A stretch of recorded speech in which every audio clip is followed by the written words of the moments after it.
ainda pensando nessa cruz, Ele bate a porta do nosso coração todos os dias. E Ele nos convida, não importa onde nós estejamos, não importa como esteja a nossa vida, Ele está sempre nos convidando a voltar para Ele.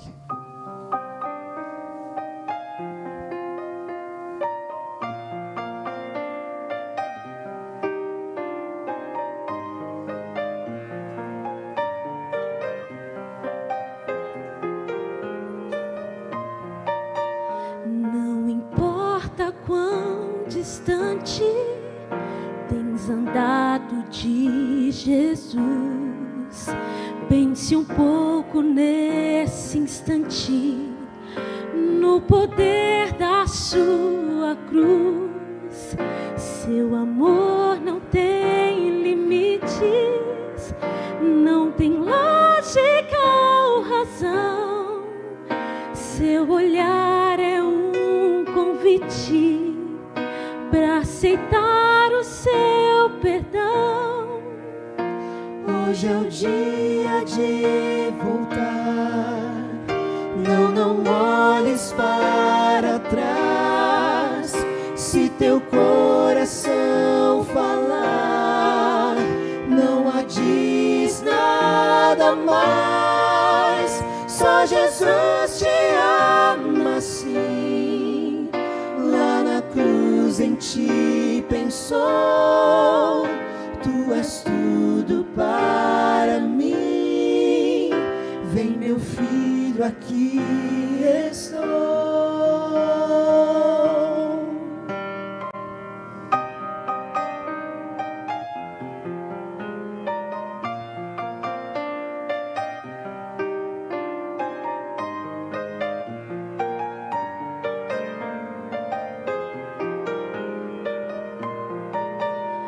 Os defeitos do passado, seu poder vai transformar. Os espinhos do pecado, seu amor vai arrancar. O vazio que te atormenta, só Jesus vai preencher. Se tua vida Ele aceita, pra que mais se esconder? Hoje é o dia de voltar. Não olhes para trás.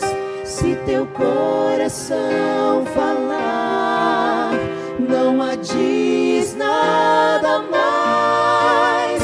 Só Jesus te ama assim. Lá na cruz em ti pensou. Tu és tudo para mim. Vem, meu filho, aqui estou.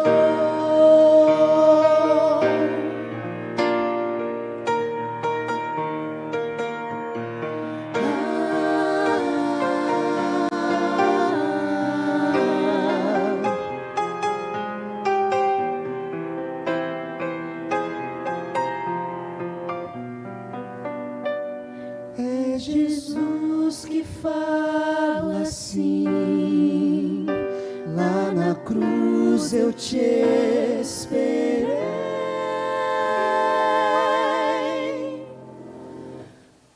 Volta agora para mim. Todo tempo eu te amei.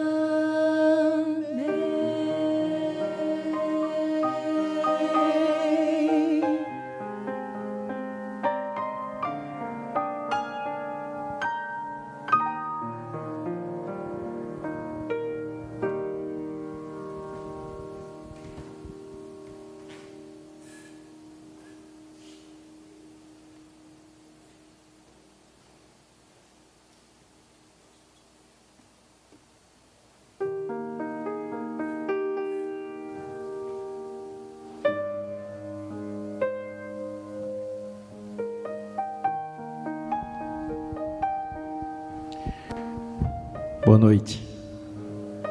Você está bem? Você está bem? Se não tivesse, você ia falar? Eu estava fazendo uma semana de oração na igreja adventista do sétimo dia da Vila Angélica, em Tatuí. Eu sou de Tatuí. Foi uma das primeiras que eu fiz numa fase da minha vida em que eu tinha decidido viver uma experiência com Deus. Comecei, preguei no sábado, no domingo eu estava queimando de febre, mas muita febre. Sabe aquele dia que você não aguenta piscar para levantar, os cílios é muito... E aí eu perdi completamente a voz, porque abusei no sábado, falei demais, gripado e sem hidratação. Domingo eu estava completamente afônico. A diretora do Ministério Pessoal foi fazer uma visita para mim e falou: quem que eu vou chamar para continuar a semana de oração? Eu falei: não sei, vamos decidir na hora. Daí eu fui, sem voz. O hino acabou, como esse que vocês ouviram aqui, eu estava atrás na plataforma, e eu levantei, eu nunca vou esquecer daquele dia, porque eu levantei para dizer assim: irmãos, eu vou pedir para que alguém leia um texto, e eu vou me despedir de vocês, porque eu não estou conseguindo pregar, mas eu não tinha força nem para falar isso, mas aí quando eu falei boa noite, a voz saiu, e eu preguei 50 minutos, cumprimentei as pessoas na porta, a voz foi embora de novo, e isso começou a se repetir todo dia, eu só tinha voz na hora de pregar. Mas num dos dias que eu estava indo, ainda muito mal de febre, no meio do caminho o carro apagou. E para ser sintético, nessa de o carro apagar, a minha esposa estava dirigindo, tinha uma amiga no carro, que ela, quando o carro apagou, ela cruzou as perninhas e começou a lixar a unha. A minha esposa dirigindo, e eu, desmaiado, fui empurrar o carro. Então cada passo que eu dava para frente, o carro voltava uns 5 para trás. E aí quando o seu carro, e a gente, eu querendo empurrar o carro para uma descida, né? Mas a igreja estava aqui e a descida estava para cá. Então cada vez que empurrava, o carro ficava mais longe da igreja. E foi em descida, descida, descida, descida. Numa dessas eu empurrei o carro e o carro foi. Eu vi que a Luciana foi embora com o carro e eu fiquei sozinho. E aí eu me dei conta que eu estava numa área de prostituição. Eu sou crente de nascença, né? Eu carrego comigo as minhas latino-americanidades e preconceitos de crente. E você também tem os seus. E eu não estava preocupado com quem estava lá. Nenhuma preocupação eu estava. A minha preocupação é quem não estava lá e iria passar ali. E aí, quando eu estava aqui, chegou uma moça. Ela olhou para mim, olhou para o meu terno, assim, ela falou assim, advogado você não é. Foi engraçado. Você é crente, né? Eu falei, eu sou crente. Ela falou, cadê seu carro? Eu falei, o carro foi embora lá, ó, com a minha esposa, lá foi embora. Ela, vamos lá, vou te ajudar a empurrar. E a gente andou um pouquinho, a hora que empurrou foi mais para longe ainda, e aí eu estava num lugar escuro, eu e ela olhou para mim, falou assim, você está indo para a igreja? Eu falei, estou tentando. E nisso ela já começou a chorar. Falou, estou morrendo de saudade de igreja. Cresci na igreja, cantava, tinha uns programas de jovens e tal. Falei, vamos para a igreja. Ela me disse uma das frases mais dolorosas que eu já ouvi na minha vida. Ela falou, não, eu não preciso de você para me sentir pior. Falei, talvez eu faça sentir pior, mas Jesus não é assim. E talvez você não vá para a igreja, mas é possível que a igreja já tenha vindo até você. Vamos orar? Ela falou, eu te pedi para fazer isso. Falei, vamos, como que é seu nome? Dela falou o nome de guerra.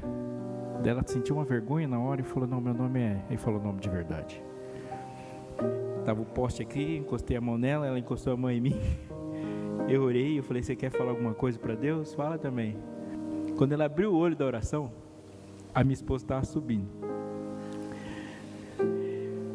Essa é a parte mais impressionante para mim da história, porque ela levantou e olhou para a Luciana assim, ela falou que ela é sua esposa. Eu falei, e nisso eu estava aqui assim, você é sua esposa? Ela falou, ixi, barraco. E a Luciana chegou, oi, deu um sorrisão para ela, falou, obrigado, e abraçou. Pensa numa pessoa desmontada. Quando ela abraçou, aí ela chorou mais ainda. Ela falou, deixa o carro ali que eu vou cuidar. Isso, o culto era 7h30, já era 8h10. Aí passou um irmão e viu aquela cena e falou assim, você não está na igreja? Eu estou lá para ver você pregar. Aí ele contou uma história tão miraculosa quanto. Entrei no carro com ele, fui, preguei e voltei com meu pai para buscar o carro, que o carro era dele. O meu pai enfiou a chave no carro e ligou. Assim, simplesmente o carro ligou e fomos para casa. Eu não sei o que aconteceu com ela, nunca mais ouvi, mas eu sei o que aconteceu comigo. E uma coisa, dentre todos que aconteceram comigo, eu lembro uma coisa: Deus queria que eu estivesse ali orando por ela. Talvez eu fosse a única pessoa do mundo que iria fazer aquilo naquele momento. E Deus queria que alguém sorrisse para ela, dizendo assim: eu não sei onde você é mal, não é bem-vinda, mas no meu coração você é. Porque o que ela falou e a emoção que expressou na hora da oração nem se compara com a expressão que expressou quando a minha esposa olhou para ela e falou obrigado e deu um abraço. Eu quero ser um intercessor nessa vida. Durante o começo da semana de oração até agora, nós temos intercedido, e eu acho muito importante esses momentos. A gente para, eu estou com os nomes na minha cabeça de gente que chegou aqui e já pediu para a gente orar, eu tenho orado, mas tem muito mais gente. Então intercessão tem que ser um hábito, tem que ser uma forma de viver, tem que ser um estilo. Você tem que adquirir um estilo intercessor. Você está entendendo o que eu estou dizendo? Não é assim, vou orar por você e colocar o nome no caderninho. Isso tem que ser o modo de viver. Então a minha oração hoje é que Deus desenvolva em mim e em você um estilo intercessor de vida. Sabe, eu quero me tornar o intercessor. Antes de falar de quem, eu quero que isso aconteça na minha vida. Você quer que aconteça na sua também? Você pode fazer junto comigo o que a gente fez ontem? Você pode ficar em pé, e eu te chamo a orar perto de mim, e eu quero te chamar para um exercício agora. Eu vou começar a oração. Se você quiser vir aqui à frente, vem, é legal essa parte. Porque você está dizendo assim, comigo já é assim, vem aqui. E eu queria que você fizesse uma coisa. O desafio é assim, eu quero ser o intercessor. Eu quero ter a prática de oração na minha vida, e orar por alguém sempre. No meio da minha oração eu vou parar de falar. No meio de oração eu vou parar de falar. Então a hora que eu parar de falar, você vira para o lado da pessoa que está do seu lado aí, e faz umas palavras de oração no ouvido dela, intercede na hora. Dá jogo? Vira para o lado e fala algumas palavras nesse ouvido aí que você está orando por ela neste momento. Não sei onde você está, mas então se posicione para não ficar sozinho. Está sozinho aí, só levanta aí. Aí vira nesse ouvido e fala o que você quer que Deus faça nessa noite por essa pessoa. Combinado? Eu vou começar aqui, no meio eu paro, você continua no ouvido, eu vou dar alguns segundos, depois a gente termina junto. Pai querido, Pai nosso, louvado seja o teu nome, Senhor, para todo sempre, pelo teu chamado, pelo teu propósito, pela certeza que tu és um Deus com intenções extraordinariamente justas, graciosas, e que caminhas na nossa direção. Obrigado porque o Senhor nos chamou a interferir, a cada dia marcar encontros entre quem Tu és e quem precisa de Ti. Nós precisamos de Ti, mas temos a graça de saber que sabemos o caminho, então a gente sabe onde ir, Pai. Quando tudo está errado, a gente sabe onde ir. Quando a gente estraga tudo, a gente sabe para onde ir. Quando a gente se sente mal e podre, a gente sabe onde ir. Quando as lágrimas escorrem, mas tem gente que não sabe. Então precisamos, Senhor, hoje ser esse tipo de gente que marca encontros. Mas de nós assim, há tanta gente que deveria estar aqui e não está, que deveria escutar o que estamos escutando ou falando e não estão. Tem muita gente doente. Alguns nomes que estão na minha mente aqui, alguns nomes que estão na mente das pessoas que estão por aqui, alguns nomes estão nos papéis que eu estou guardado aqui no bolso, na Bíblia. Alcança essas pessoas, Pai, em nome de Jesus. Mas o nosso pedido hoje é um pouco mais ousado. Queremos fazer da intercessão um estilo, um jeito, um estado do ser. E queremos fazer esse exercício agora, Senhor, pedindo que primeiro o Senhor nos dê um coração sensível. E segundo, que o Senhor escute a nossa voz ao tocar corações, como o Senhor nos chamou a fazer nesse instante.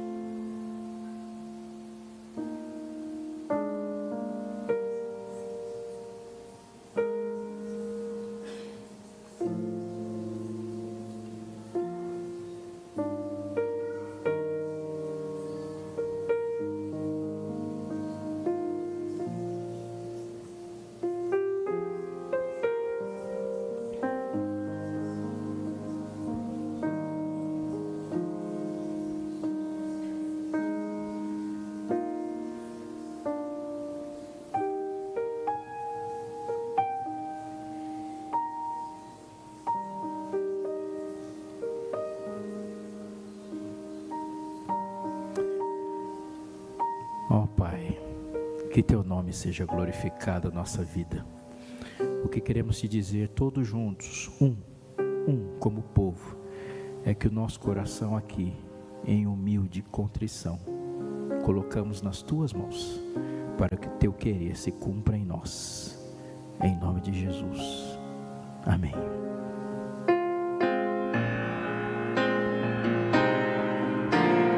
Deus nos ouvirá, nossa voz atenderá, se com fé nos achegarmos aos seus pés. Santo é o nosso Deus, grande é seu poder, nosso coração humilde em contrição, derramamos em suas mãos. Cumpra-se em nós então o seu querer.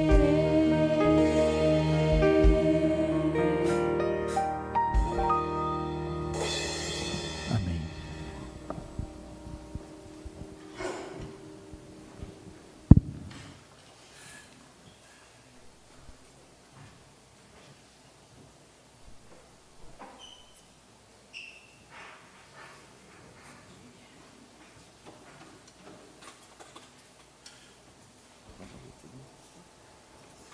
Aí. Muito obrigado. Está com sua Bíblia aí, sim? Abra sua Bíblia, por favor, no Evangelho de Lucas, capítulo 6. Evangelho segundo Lucas, capítulo 6, leio com você a partir do verso 46 até o fim do capítulo. O capítulo termina no verso 49. Se você achou, diga achei.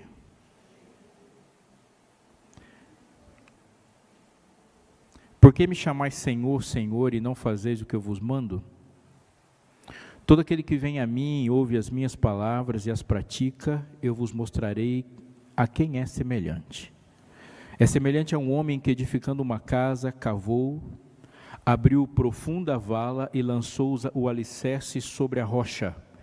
E vindo a enchente, arrojou-se o rio contra aquela casa e não a pôde abalar, por ter sido bem construída. Mas o que ouve e não pratica é semelhante a um homem que edificou uma casa sobre a terra sem alicerces. Arrojando-se o rio contra ela, logo desabou, e aconteceu que foi grande a ruína daquela casa. Volta um pouco na sua Bíblia para o Evangelho segundo Mateus.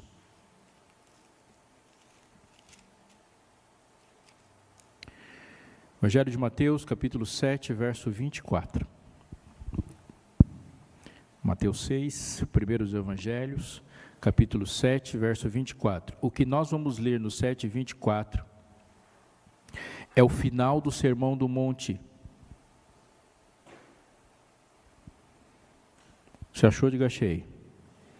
Todo aquele, pois, que ouve essas minhas palavras e as pratica, será comparado a um homem prudente que edificou a sua casa sobre a rocha. Caiu a chuva, transbordaram os rios, sopraram os ventos, deram com ímpeto contra aquela casa que não caiu porque fora edificada sobre a rocha. E todo aquele que ouve essas minhas palavras e não as pratica será comparado a um homem insensato que edificou a sua casa sobre a areia. Caiu a chuva, transbordaram os rios, sopraram os ventos e deram com ímpeto contra aquela casa e ela desabou, sendo grande a sua ruína. E termina o Sermão do Monte assim: quando Jesus acabou de proferir essas palavras, estavam as multidões maravilhadas da sua doutrina, porque ele as ensinava como quem tem autoridade e não como os escribas. Provavelmente, muito provavelmente, o texto de Lucas e o texto de Mateus é o mesmo texto. O que está acontecendo é que em Mateus, os ensinos de Jesus sobre o reino estão agrupados.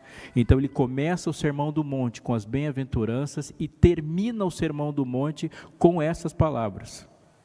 E a partir dessa perspectiva, por favor, atente e leve a sério o que eu vou dizer. É dessa perspectiva que a gente precisa ler como ele está agrupado no Evangelho de Mateus. Ou seja, Jesus começa a dizer assim: olha, eu vim aqui para dizer algumas coisas para você, e eu vou te dizer qual é o fundamento do reino. E o fundamento do reino é assim. E ele começa, bem-aventurados, vai, 9 bem-aventuranças. Aí ele vai passando. E ele vai falar sobre onde o coração, como o coração deve estar, onde que ele habita, o que faz quando ele habita, qual é a diferença entre quem é dele e quem não é. E vai indo e fala de práticas, e fala da oração, e fala de como a gente lida com riqueza, e como a gente olha para ele. Termina o Sermão do Monte dessa forma. Em Mateus está tudo junto. Em Lucas está de uma forma diferente, outra localização, também estratégica, e Lucas fala uma coisa que Mateus não fala, o que para nós hoje, neste momento, é de fundamental importância. Fundamental. Então, nesse primeiro momento da nossa conversa, eu vou dizer para você alguns elementos que colocam hoje essa parábola como fundamental importância. Eu vou repetir, fundamental importância. Dá um salto para o livro de Apocalipse.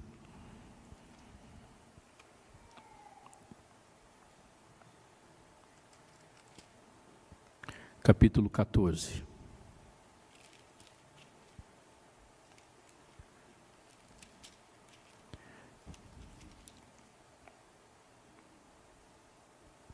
Verso 12.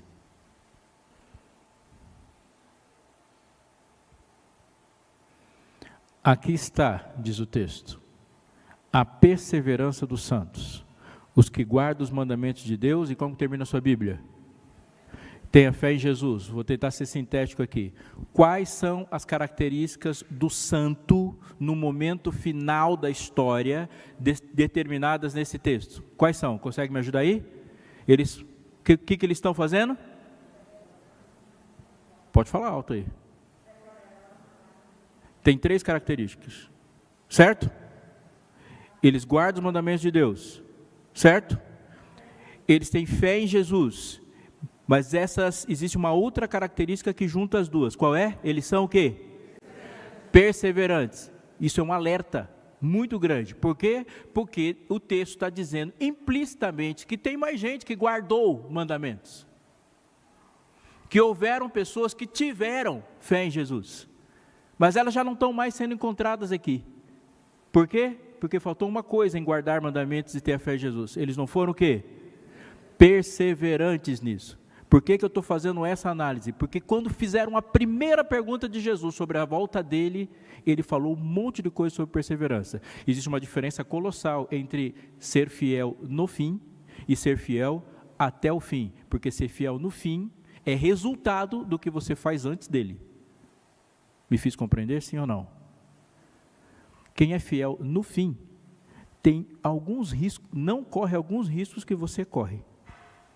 Quem é fiel no fim não lida com cansaço. Você lida. Olha para mim. Em toda parte, eu vejo o cristianismo se manifestando fortes sinais de cansaço. Fortes sinais de cansaço. A gente vive hoje, neste país, um cristianismo cansado. Cansado. É bater o olho e a gente percebe cansaços. Eu, quando manifesto sinais de cansaço, as minhas palavras vão diminuindo. Quando eu não estou cansado, você vai falar uma frase atravessada para mim, eu vou falar, ô irmão. Quando eu estou cansado, eu falo, Não é assim? A gente cansado tem pouca paciência. A gente cansado fala pouco. A gente cansado é intolerante. A gente cansado quer caminhos curtos. Nós, quando estamos cansados, damos poucas chances. Já falei, não vou falar de novo. Estou cansado disso. O cristianismo está cansado. Por quê? Porque está esperando faz muito tempo. O que Jesus falou? Vai cansar. Eu já estou te avisando que você vai cansar. Então, vá preparado. Não é o que persevera no fim que é salvo. É o que persevera até o fim. Perseverar até o fim é extremamente arriscado. Por quê? Porque quem morre por Jesus tem um ato heróico de 1 minuto. Quem vive por Jesus tem que morrer todo minuto. Herói que morre jovem se eterniza como herói. O herói que não morreu jovem, tem tempo, e a vida dá tempo de ele estragar o currículo.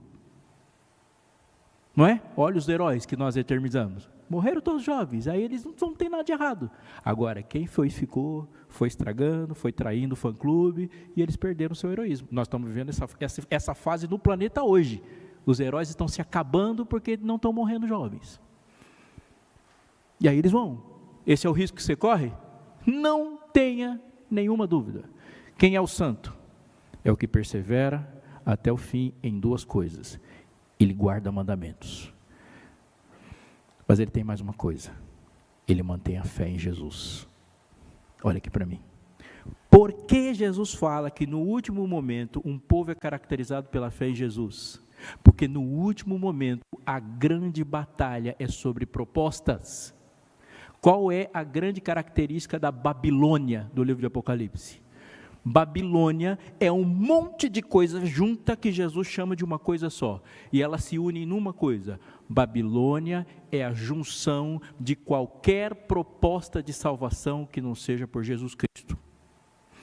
Toda forma de proposta de salvação que não seja através de Jesus Cristo, Deus categoriza como uma coisa só. É tudo Babilônia.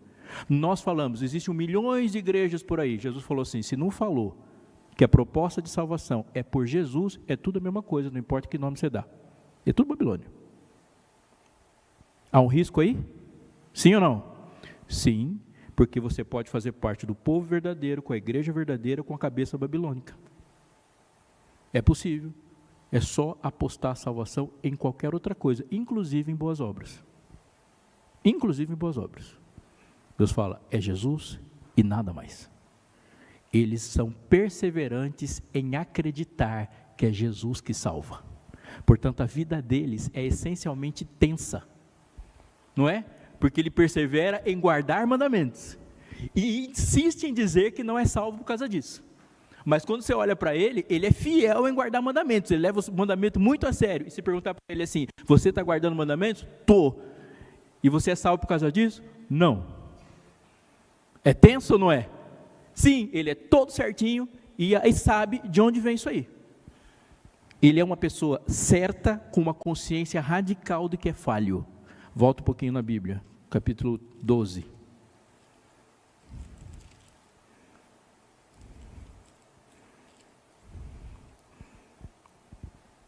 Verso 17. Você achou? Diga, achei. Irou-se o dragão contra a mulher. Me ajuda. Mulher é uma linguagem para que tipo de instituição? E dragão não precisa dizer quem que é, né? Irou-se o dragão contra a mulher. Então esse texto está dizendo que Satanás está numa briga contra quem? Contra a igreja. E foi pelejar com os restantes da sua descendência. Olha para mim. Está com o texto na cabeça, né? Satanás tem uma luta contra a igreja ou contra você? A ira dele é contra quem? Contra a mulher, não é? Irou-se o dragão contra a mulher. E a guerra dele é contra a mulher? Não. A briga dele é com você, não contra a igreja. Porque a igreja ele está tentando seduzir, como ele sempre tentou seduzir.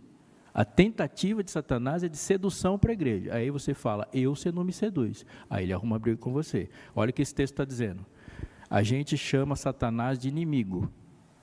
Nós chamamos, Deus se chama, mas isso não significa que ele quer ser seu inimigo, porque ele nunca quis. As tentações que Satanás faz para você não é para ser seu inimigo, porque a coisa que ele mais quer é ser seu amigo, porque o projeto dele é que ele ande de mão dadas com você para cima e para baixo. Esse que é o plano dele. Ele é inimigo por sua causa, não por causa dele, porque no primeiro vacilo que você dá, ele faz amizade e vai andar de mão dada com você. E controla toda a sua vida. Ele quer ser íntimo de você, não quer ser inimigo. Foi você que disse que ele é seu inimigo. Está me entendendo? Sim ou não? Quem falou, porém inimizade entre ti e a mulher. Quem que pôs a inimizade? Foi a serpente ou foi Jesus? Foi Jesus que pôs a inimizade, porque a serpente queria fazer a amizade. Deus falou, não vai rolar não, vai ser inimigo. E ele irou-se contra quem falou, não vai rolar. Então atente porque eu vou te dizer. A provação é resultado do fracasso da tentação. Vou repetir. A provação é resultado do fracasso da tentação. No exemplo nosso, guerras, desde que o mundo é mundo, são resultados do fracasso da política. Quando a negociação falha, a arma entra em jogo. Toda guerra é resultado de um fracasso na negociação. Quando o diálogo não funciona, a pancada come. Toda guerra. Nós estamos vivendo agora no mundo 11 guerras simultâneas. Tem uma que a gente preferiu falar delas. Mas elas são resultado de um fracasso político. Alguém não conseguiu sentar na mesa e entrar num acordo, seja lá o que for. Estão me entendendo? Satanás não começa batendo. Ele começa fazendo um acordo. Aí você fala, não vai ter acordo. Aí tem uma guerra. Irou-se o dragão contra a mulher. Foi fazer guerra com quem? Com você. Como que se descreve? Os que guardam os mandamentos de Deus. É a mesma coisa do capítulo 14? Sim. Mas tem mais uma coisa diferente. Eles têm o testemunho de Jesus. São perseverantes. Eles guardam o mandamento de Deus. Eles acreditam na salvação por meio da fé em Cristo Jesus. Mas tem uma coisa aqui. Eles têm uma coisa aqui que o texto diz como testemunho. A palavra testemunho na Bíblia é técnica. A lei, diz o texto, e há o testemunho. Se não falarem dessa maneira, jamais verão a alva. Lei e testemunho é uma expressão que diz a Bíblia. A palavra testemunho, ela é um sinônimo da palavra profética. Quando Jesus falou assim, começando por Moisés e discorrendo por todos os profetas, começando por Moisés, a lei e os profetas. Lei e testemunho. Testemunho é a palavra profética. Então, Isaías, Jeremias, Ezequiel, Daniel, Zé, Joel, Amós, Obadias, todos eles são testemunhos. O testemunho de Jesus é o espírito da profecia, ou seja, é a ênfase, o DNA da comunicação céu-terra. A essência da comunicação céu-terra, por meio da palavra testemunhada, ali dizendo testemunho, ou seja, Deus caracteriza uma pessoa de alguma forma. Deus está falando com essa pessoa. E como que ele está falando? Através da palavra profética. Inicialmente aqui é a palavra profética da Bíblia. E depois isso é uma revelação canônica especial, mas Deus fala com ele profeticamente e essa pessoa tem uma disponibilidade de ouvir a palavra profética, porque eles não estão só manifestando, eles guardam. Estão me entendendo? Dizer que esse povo só é um povo caracterizado porque há um profeta entre eles, não é o que o texto diz. Não é o que o texto diz. Ele está dizendo que há uma profecia, há uma comunicação céu-terra, mas eles têm uma atitude em relação a essa comunicação céu-terra. E qual a atitude? Eles guardam o testemunho de Jesus. Eles têm ouvidos abertos, eles estão sujeitos ao que Deus está falando. Eu vou sintetizar isso. Eles têm uma experiência radical com a palavra. Experiência radical com a palavra. Esse povo tem duas experiências que demarcam eles em todos os lugares. Eles têm uma experiência radical na graça, eles têm uma experiência radical na palavra, que produz uma experiência radical de obediência. Me fiz compreender? Sim ou não? Eu enfatizei uma palavra que preciso ficar com ela na cabeça. Eles não têm uma compreensão apenas. Eles têm uma experiência. Eles sabem o gosto da palavra. Eles sabem o gosto dessa palavra. Experiência na palavra, experiência na fé, experiência no sangue de Cristo. Eles sabem o que é ser perdoado. Eles sabem o que é se apaixonar. E olhe para mim, eu preciso dizer uma coisa muito séria para você. Muito séria. Não gostar da palavra de Deus e não gostar de Deus é a mesma coisa. Mesma coisa, mesmo que muitas vezes a gente tente criar um artifício para dizer que não é isso, mas é, e Deus fala isso o tempo todo. Eu gosto de igreja, mas eu não gosto de Bíblia. Você está se escutando? Alguém fala isso? Você está se escutando? Não gostar da palavra de Deus e não gostar de Deus é a mesma coisa. Ele escolheu se revelar por meio da sua palavra. Aprove a Deus, disse Paulo, salvar o mundo pela loucura da pregação. Quando você gosta de alguém, você gosta do que ele fala. Quando você gosta de alguém, você gosta de ouvir essa pessoa. Quando você gosta de alguém, você se vê interessado no conteúdo da sua fala. E você não suporta uma amizade com alguém que não te escuta interessadamente. Estou viajando? Estou viajando? Quantos dos seus amigos íntimos são pessoas que não se interessam pelo que você fala? Quantos? Nenhum. Não dá. Não dá. Amigo é aquele pessoa que não só te escuta de forma interessada. Aqui ele escuta de forma interessada e encantada. Ele é apaixonado por isso. E por que eu enfatizei a experiência? Volta um pouquinho na sua Bíblia, no livro de Apocalipse. Capítulo 7, verso 9. Depois dessas coisas, vi eis grande multidão, que ninguém podia enumerar, de todas as nações, tribos, povos e línguas, em pé diante do trono e diante do Cordeiro, vestido com vestiduras brancas, com palmas nas mãos, e clamavam em grande voz, dizendo: ao nosso Deus que se assenta no trono e ao Cordeiro pertence a salvação.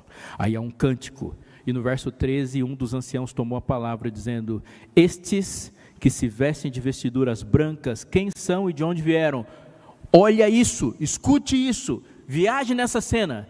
Ele diz assim: respondi-lhe, meu Senhor, tu sabes. Então ele me disse: são estes que vêm da grande tribulação. Eles fizeram o quê? Lavaram as suas vestiduras e as alvejaram no sangue do Cordeiro. Essa é a razão porque se acham diante do trono e o serve de dia e de noite no seu santuário. E aquele que se assenta no trono estenderá sobre eles o seu tabernáculo. Na minha casa, a gente lava um tipo de roupa. Qual? Roupa suja. Então, quem são esses? São os que um dia estavam sujos. Quem são esses? São os que um dia estiveram sujos. Então, qual foi a experiência deles? O que eles sabem que faz com que lá no capítulo 14 eles cometem a cantar uma canção, e quando eles começam a cantar uma canção, ninguém mais canta, só eles. Quando você chegar na eternidade e estiver diante do trono, com aquele monte de extraterrestre lá do seu lado, mas serão todos lindos, perfeitos, a gente imaginando, todos vestidos de cetim, né, que é assim que a gente, de cabelo enroladinho, tá? E aí você começar a falar uma coisa, qual é o assunto que você fala que ninguém no universo acompanha? Qual é? O que você sabe sobre Deus que ninguém mais sabe?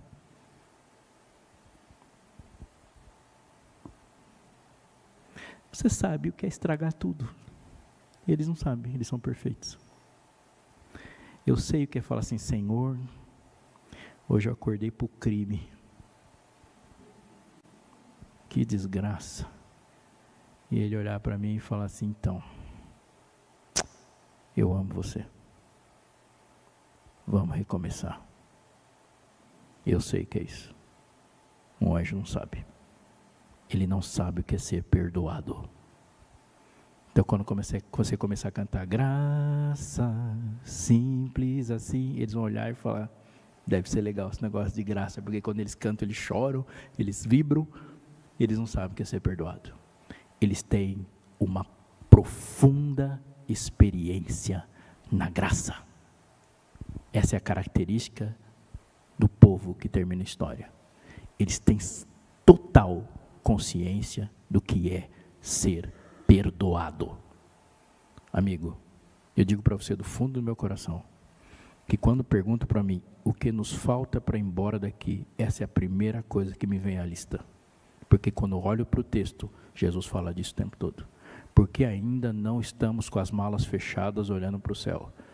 Porque uma das coisas que nos falta é uma consciência radical do que é graça. Graça. Graça significa que hoje, quando o relógio despertou, o que deveria estar acontecendo era alguém velando o seu corpo e o meu. Porque eu e você éramos para estar mortos agora. Então, quando eu entrei no meu carro, isso foi graça. Quando minhas filhas me abraçaram, isso foi graça. Quando eu estava comendo um prato de comida com ovo frito, com gema mole, isso é graça. Quando eu olhei para o preço da gasolina e estava R$7, isso foi graça, porque só quem tem carro abastece. Graça. Graça. Por quê? Por que não está tão ruim? Não que você seja alienado, mas era para estar morto. Quando Isaac desceu, ele nunca mais reclamou de comida. Porque era para ele ter morrido, e morto não come. Quando Isaac desceu do Monte Moriá, Ele não reclamou do clima, porque morto não sente calor, não sente frio, jaz tudo. A graça é um princípio ativo de um Deus que olha para você o tempo todo e fala, e ainda assim eu ainda perdoo os seus pecados. Graça, a consciência de que somos amados, que faz você olhar para qualquer pessoa, que faz olhar para aquela menina, naquele buraco que ela estava e dizer assim, eu não sou melhor que você, a diferença é que nós dois é que eu sei qual é o caminho, vamos comigo. Graça, que faz com que você olhe para o outro e fale, eu sei o que você está pensando. Graça, graça. Volta um pouquinho na sua Bíblia, para o Evangelho de Lucas, capítulo 7, e entenda uma coisa.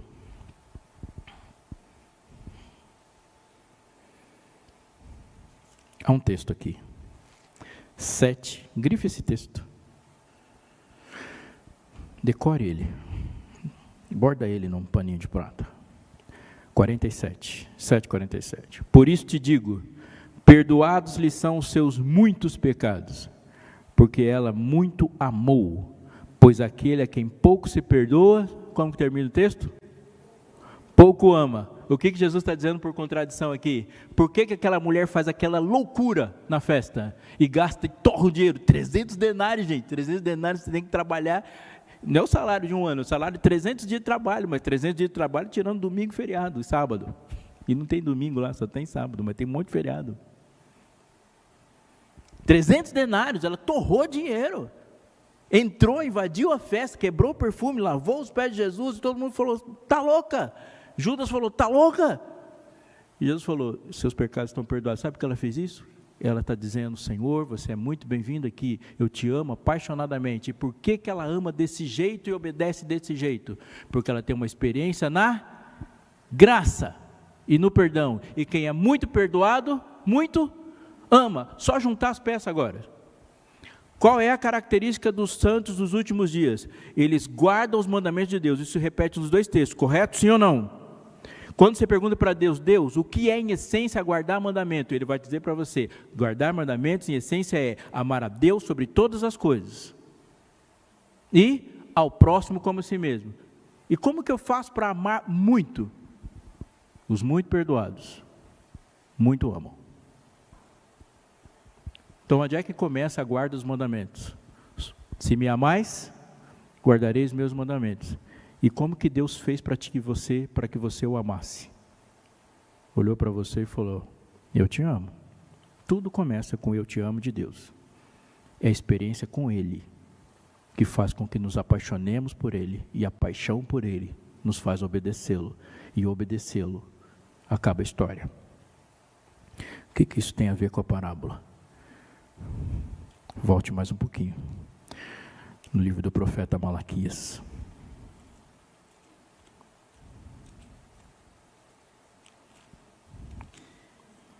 O fim do Antigo Testamento começa com o fim do Antigo Testamento tem uma profecia.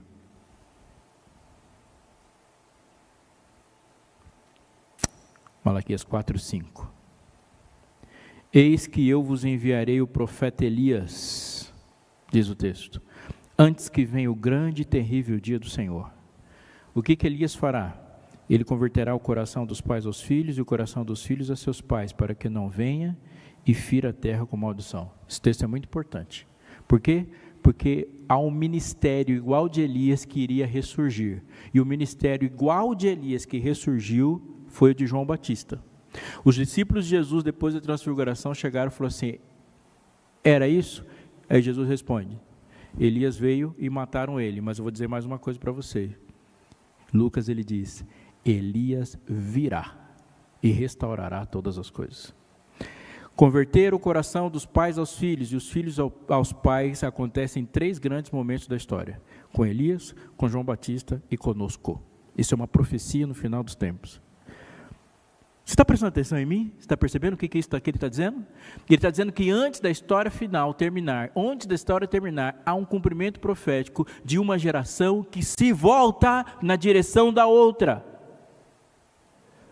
Há um movimento transgeracional que termina a história. Acaba uma coisa que nós estamos falando há um tempão.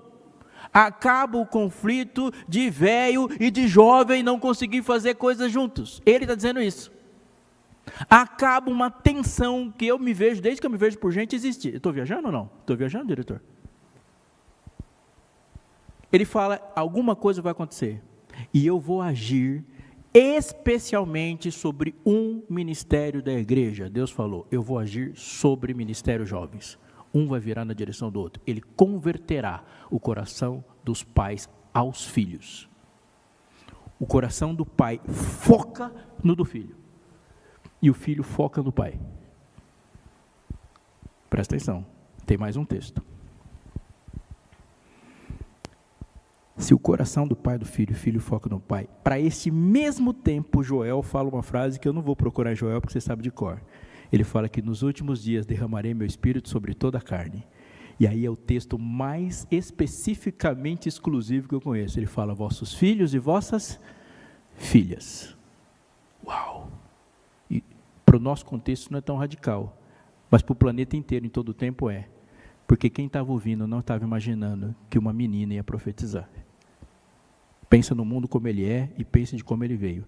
Ele fala assim, ó, eu vou falar, e se eu falar só de profecia, você pensa que é só homem, mas não é isso que eu estou falando. Vossos filhos e vossas filhas. Ah, nesse mundo seu, onde as pessoas se classificam por ter, os servos e as servas também vão. Sério? Sério. Ah, e os jovens terão visão. E os velhos sonharão. É porque são os que dormem mais fácil no culto, né? Cadê? Os velhos sonharão, os jovens terão visão. O que ele está dizendo?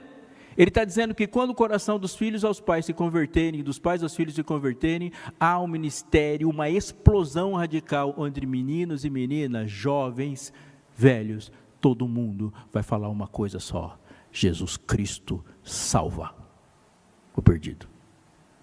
Cada um do seu jeito. Jesus vai colocar uma calça jeans, um terno, uma gravata, e vai sair pelas ruas. E todo mundo vai saber quem ele é. O coração dos pais aos filhos. Onde é o sinal de Deus? Aquele texto lá de Apocalipse 7 fala de um selamento, que Deus coloca o seu sinal na mão e na testa. Lembra do texto? Vá para Deuteronômio. Capítulo 6. Verso 4. Ouve Israel, diz o verso 4. O Senhor nosso Deus é o único Senhor. Verso 5, Deuteronômio 6:5. Amarás, pois, o Senhor teu Deus de todo o teu coração, de toda a tua alma e de toda a tua força. Essas palavras que hoje te ordeno estarão no teu coração. Tu, pai, você, pai, convertido na direção do seu filho, tu as inculcarás a teus filhos. E delas falarás, assentado em tua casa, andando pelo caminho, ao deitar-te ou levantar-te. Note que diz o verso 8. Também as atarás como sinal na tua mão, e te serão por frontal entre os olhos. O que acontece quando o coração dos pais aos filhos se voltam um para o outro? Há o que Deus chama de selamento.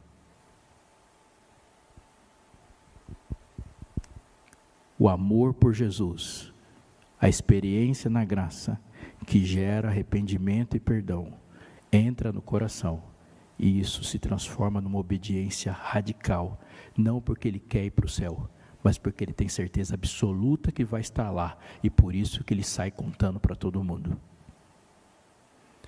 Ele não sai falando de Jesus porque quer ir para o céu.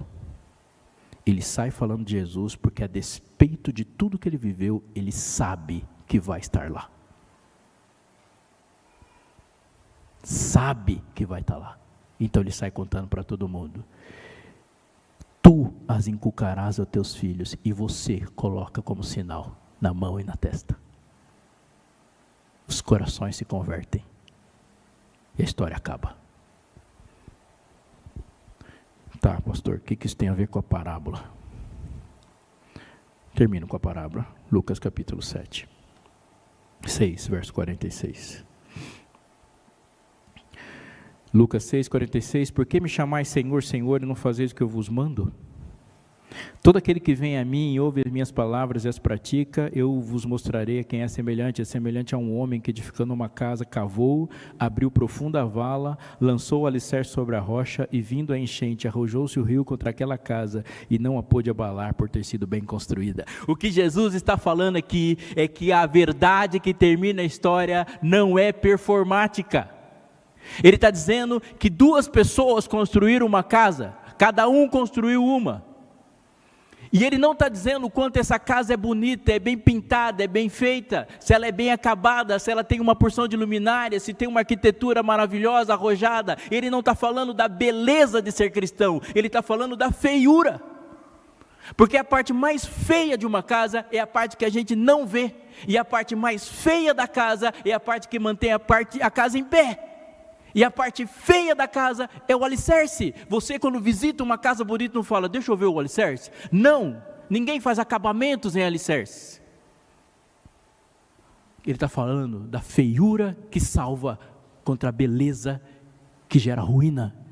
Ele não está falando do quanto você consegue se apresentar como cristão, do quanto você consegue convencer as pessoas de que você é cristão. Ele está falando do que acontece quando você tranca a porta do seu quarto, dobra os joelhos e chora por não ser quem você é, por não ser quem você deseja ser, e lamenta e fala, Senhor, eu queria ser outra pessoa. E lá o alicerce é construído, onde ninguém viu, onde ninguém ouviu, onde você sabe quais são as suas lutas, mas é ali que o alicerce se constrói, quando você sai de lá sabendo, Ele me aceitou, Ele me perdoou, e essa experiência faz com que o rio venha, a pancada venha, o vento venha, e você fala, não importa quem eu sou, importa quem Ele é. No momento mais feio da história de Jesus, Ele construiu o momento mais belo do Evangelho, porque quando Ele está com a criancinha no colo, Ele é lindo, mas na cruz, nenhuma beleza víamos para que o desejássemos, mas foi ali que Ele disse quem Ele era, na feiura do Evangelho, é lá na feiura do seu quarto, dos seus pensamentos, quando Jesus entra onde ninguém entra, escancara, abre a caixa preta e fala, Senhor, desculpa, mas eu sou assim, e eu preciso desesperadamente de Ti, e não posso ser um crentinho performático na sua frente. Ele fala, não mesmo, vamos cavar mais fundo. É a experiência na palavra, é a experiência no sangue, a experiência no perdão e na graça, é a paixão. Ouve as palavras e pratica. A cola da crença é o quanto ela se transforma em prática. A cola da crença é o quanto ela vira prática. Não é ouvir, é ouvir saindo daqui e falando, vou fazer isso. É ouvir e falar, vou fazer isso. Você quer ter uma experiência radical na palavra? Vou te dizer uma coisa que eu faço. Para mim deu certo, então não vou dizer para você coisa que eu já fiz e não deu certo. Não passo para o próximo versículo sem que o desafio daquele seja superado. O Senhor é meu pastor e nada me faltará. Não vá para o próximo. O versículo já desafiou você. Então não importa quantos versículos da Bíblia você leu, importa quantas decisões você toma em cada palavra. Porque se você tomar uma decisão na sua vida em cada versículo, quando você terminar Gênesis, você já mudou radicalmente. Quando você terminar Gênesis 1, muita coisa já mudou na sua vida. Não importa o quanto você sabe, importa o quanto isso muda você. A experiência de aceitar o desafio bíblico, Jesus olhar no olho e falar, vai chamar seu marido. Eu não tenho marido. Falou bem, esse cara não é seu marido. Aliás, você teve 5, olha o desafio. Podia ter falado, Jesus sai fora, ou podia se prostrar e falado, vejo que és profeta. Ela escolheu, é profeta. É profeta. Que desafio, tá bom, Senhor, o que eu faço agora? Agora vai lá, chama não só ele, chama todo mundo, vem para cá, porque nós vamos mudar essa cidade. Pedro, joga a rede do outro lado. Mestre, nós pescamos a noite inteira, não faz sentido, mas o que eu quero não é que as coisas façam sentido. Sob a tua palavra, lançarei as redes. Não é porque faz sentido, é porque foi você que falou. És tu? Se és tu, manda-me ir ter contigo. Se fosse outro eu não ia, mas se é você, eu piso. Então vem para a água. És tu? Essa é a pergunta que você tem que fazer todo dia. É você? Senhor, é você? Porque se é você, eu vou. Sob a tua palavra lançarei as redes. Manda e a gente vai. Aprofunda. Eu vou orar com você. E eu queria que você pensasse numa coisa. Há alguns anos atrás, muitos anos, um índio saiu para caçar. Deixou a mulher e filho, pegou seu equipamento de caça. Eu estou chamando de índio, mas ele não é um índio como você pensa, assim, a gente chama quase todo mundo que não é gente de índio, né? E ele passou o dia inteiro, não pegou nada, não matou um passarinho. E aí aquela vergonha de voltar para casa sem nada, não é só vergonha, é desonra. Ele tinha que voltar com alimento para casa. E naquele momento de tristeza, angústia e reflexão, ele olhou para a floresta, olhou para o sol, olhou para tudo, olhou para o céu, escutou os animais, não pegou nada e falou assim: isso aqui deve ter um dono. Aí ele sentou e gritou sozinho, só ele. Ele falou: grande espírito da floresta, eu devo ter invadido sua propriedade. E eu queria te pedir uma coisa, eu preciso de caça para voltar para casa, você pode me fornecer a caça? Adivinha o que aconteceu? Absolutamente nada.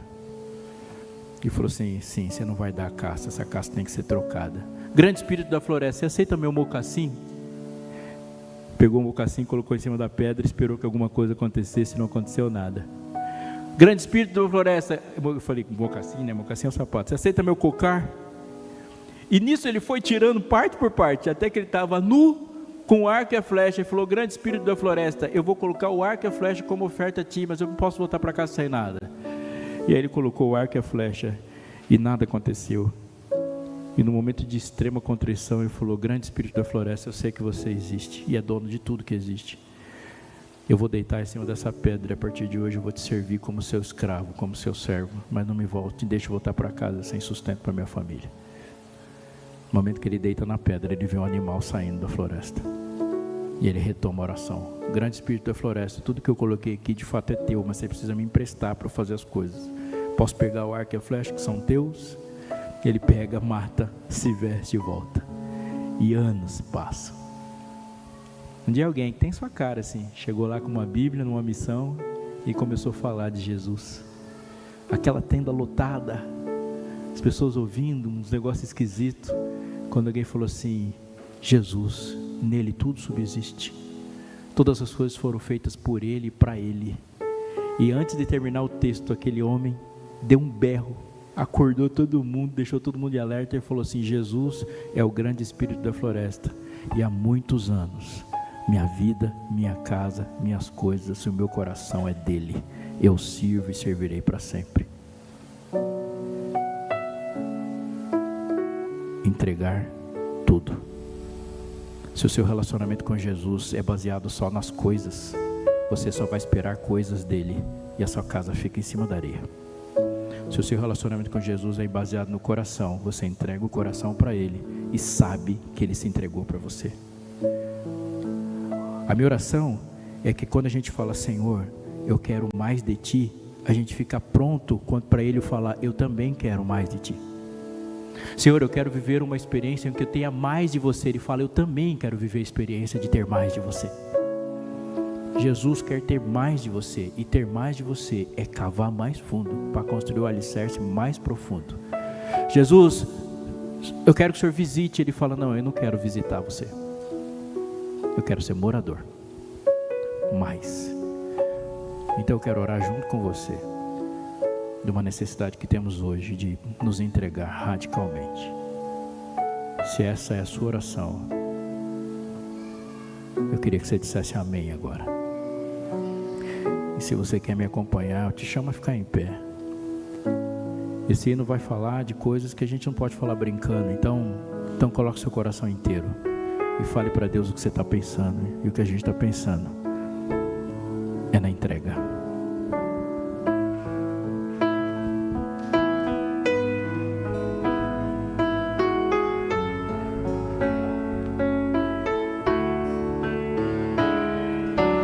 Preciso me entregar, Senhor. preciso a ti me entregar. Preciso ouvir Tua voz a me falar. Não tenho nada a te oferecer, somente um coração impuro e pecador. Mas aqui estou, me aceita, Senhor. Se vire na direção dele e cante. Toma os meus pensamentos, meus dons e meus bens.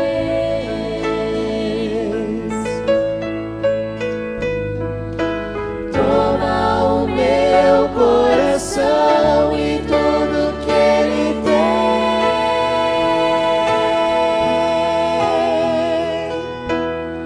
Renova, Senhor, meu viver. Derrama em mim teu amor. Quero pra sempre servir-te por onde for.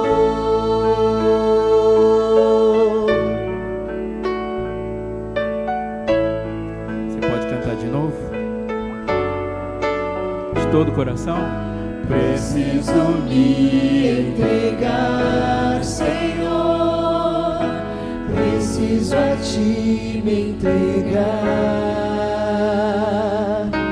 Preciso ouvir tua voz a me falar. Não tenho nada a te oferecer, somente um coração impuro e pecador. Mas aqui estou, me aceita, Senhor.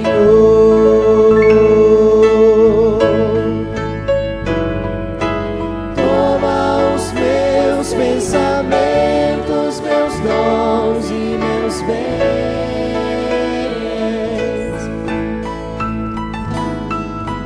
Toma o meu coração e tudo que ele tem.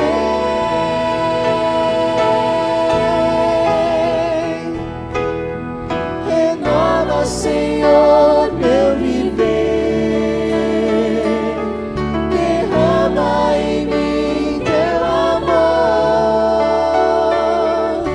Quero pra sempre servir-te por onde for.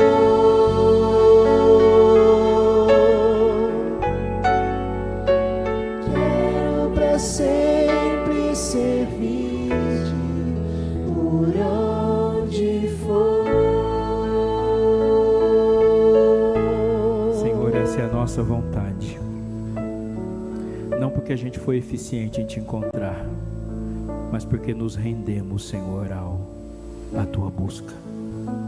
Que neste momento, Pai, seja o fim da tua procura.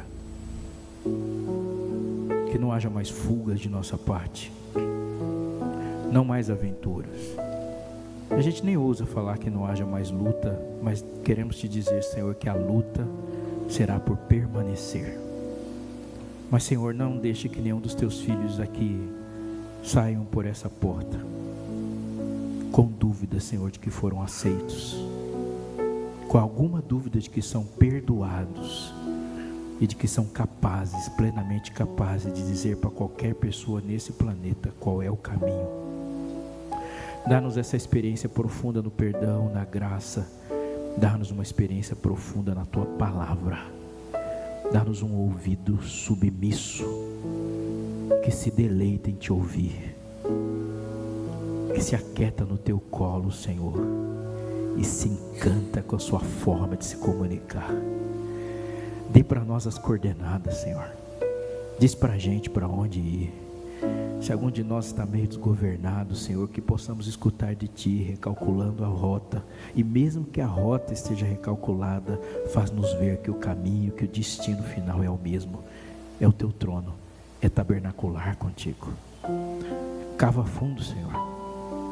Põe alicerce fundo, para que quando a onda vier, a tempestade da vida vier, as pancadas vierem, as mágoas, as tristezas, os desafios e as propostas de salvação que não sejam Jesus, que mesmo que as janelas se quebrem, o telhado se destelhe, que haja as avarias nas paredes e a pintura fique feia, mas que não seja a beleza exterior, mas a força daquilo que a gente encontrou aos pés da cruz, que nos faça firmes em Ti e por Tua causa. Sejas Tu, Pai, glorificado na nossa perseverança, em nome de Jesus.